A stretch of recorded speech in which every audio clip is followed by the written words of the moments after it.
Getting into the Market is brought to you by the Association of Translators and Interpreters of Florida, ATIF.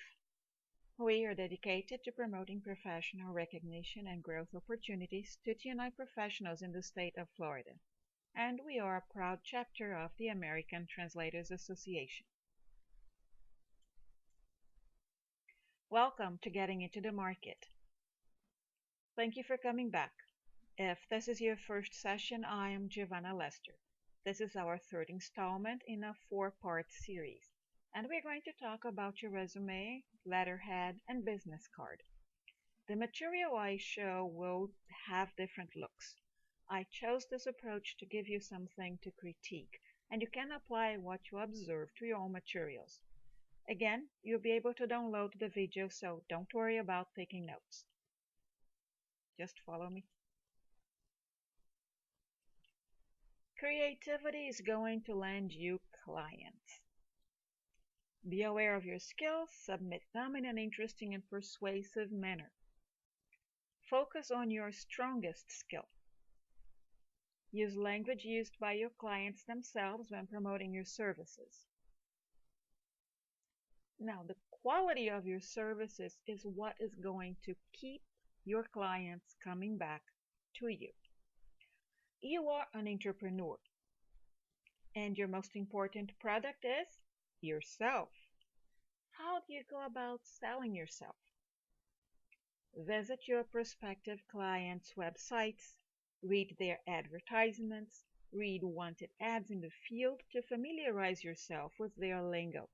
Be creative in your word choices to attract your prospective clients' attention. Now, you have to be creative without inflating your resume.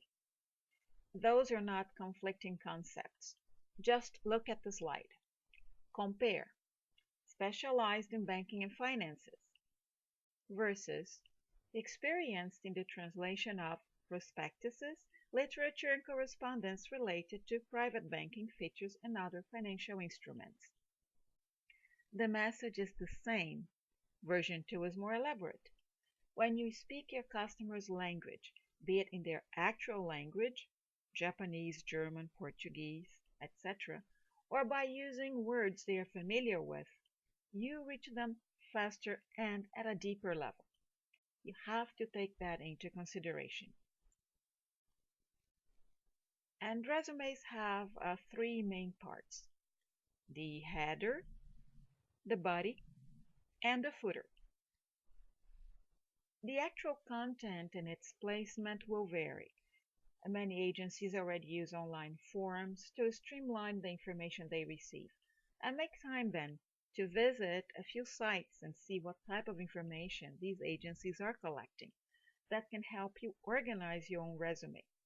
Your header and your introduction are also very important. We'll see a little bit about it later. Specialized resumes that focus on a given skill set are very important.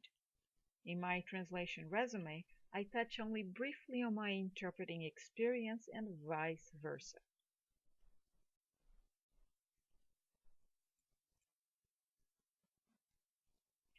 So the most relevant information should be at the end of the sentence, where the reader's eyes rest. Your language pair, your name is usually secondary. So here, for example, you see my language pairs, my contact information. Right there. We start reading from left to right. That's where they look first. Clients and agencies are looking for a translator in a specific language combination, and that is the information they will look for first. And regarding a letterhead, I almost never print anything. So I've created my own using MS Word. If you are going to pay for letterhead paper and envelopes, make sure the printed information can survive the time it will take you to go through the printed material. That might mean getting a P.O. box to keep your address the same even if you move. Get an email address with your domain name, so if you switch ISPs, you don't have to change your email address. The body of the resume. It is very important for you to focus on the purpose of the document. As I said, specialized resumes are important. You have only 20 seconds to impress the reader enough to continue reading your resume. So be objective and direct without being curt. Be honest. Do not inflate it. Provide practical information. Remember the example I gave you? And do not provide references without first obtaining a client's, a colleague's, or friend's authorization. The same goes for their contact information. Here you have an idea of what I meant with the 20 seconds. This is the amount of time they will dedicate to reading this. So here you're going to offer details, relevant information that allow the reader to formulate your story before reading the rest of the document. They should be able to answer some important questions, such as, is it the right language pair? Are the certifications the ones we need? Does she or he have the experience we require? You should also notice that this letterhead is different from the previous one. So, which one suits you better? How will you customize yours?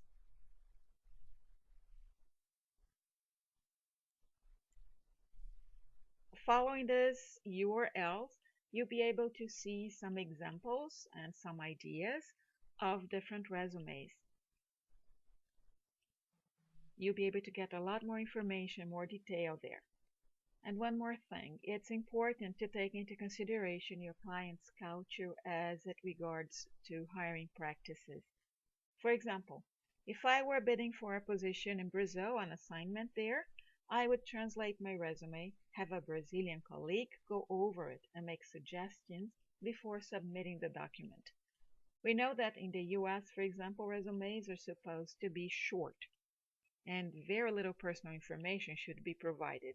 In Brazil, it's kind of the opposite. Even the number of children you have is sometimes included in your resume. So, you ready now to go check your business card? Let's see.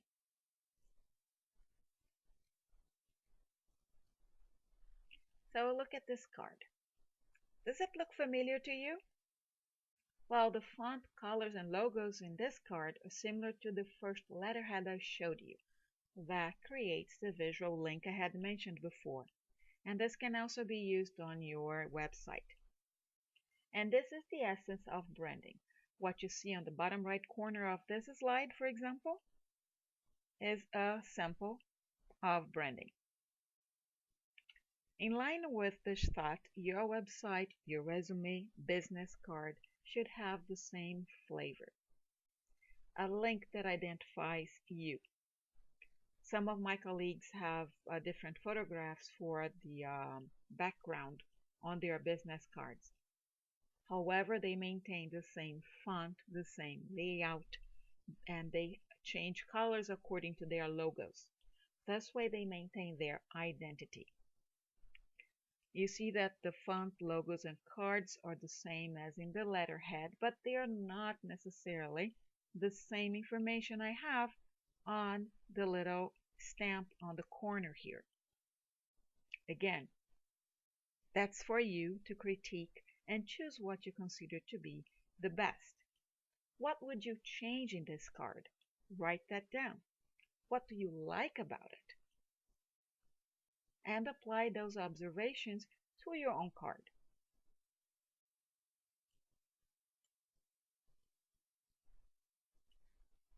We discussed your email address in part 1 of the series.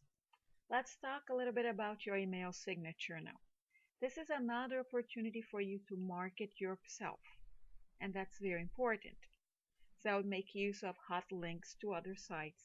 You gotta use every opportunity you can to increase your exposure to your clients. Just make sure you dose it right, and remember, this is a business text.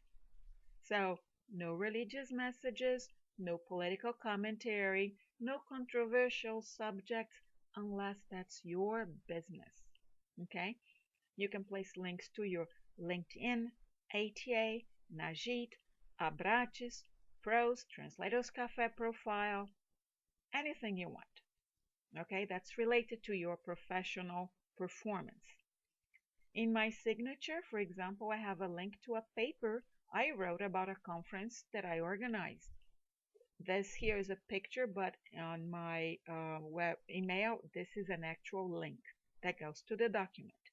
And this last line over here takes you to a website called about.me. Let me show you what it looks like. This is where you get to. This is about.me, my profile there. You get my name, a little bit of information about me. You can add here links to your blogs and articles you've published, your other website and other profiles, and there is a lot more you can do there. This service is free. You create a profile, place the link in your email, and you use it. You may also use that as your own website. But if you choose to do that, I suggest using the paid service. It's $48 a year. As I said, your profile can include your job history, academic background, everything. Well, your image is defined. Now what you're missing is clients. Where are they hiding? Well, if you already know the type of work you're interested in, that's half the journey. If you're interested in engineering, go check out your state's Board of Professional Engineers. That applies to medicine, nursing, whatever your interest is. Those professional groups usually have a calendar of events. Some of them are free, and they represent opportunities for you to meet potential clients. Don't forget to take your business cards, but leave your resume at home. This is an opportunity for you to contact them later. And if you run out of business cards, take theirs. Plus, there is such a thing as a cell phone nowadays. You can exchange information that way too. So, read their magazines, newspapers, the things that they read online and in print. Participate in their exchanges. There are groups on Facebook, groups on LinkedIn. Join them, participate in the discussions, make yourself known. When you do that, you show your interest in their business, show also your knowledge, and make yourself known. That's what you want.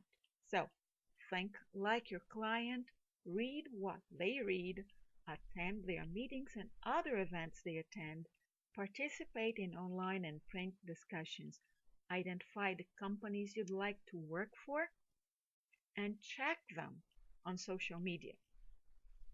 If they publish anything internally or for the public in general, find it, contact those in charge. You may end up contributing an article, for example, and send your resume out to them. This is the end of our session today.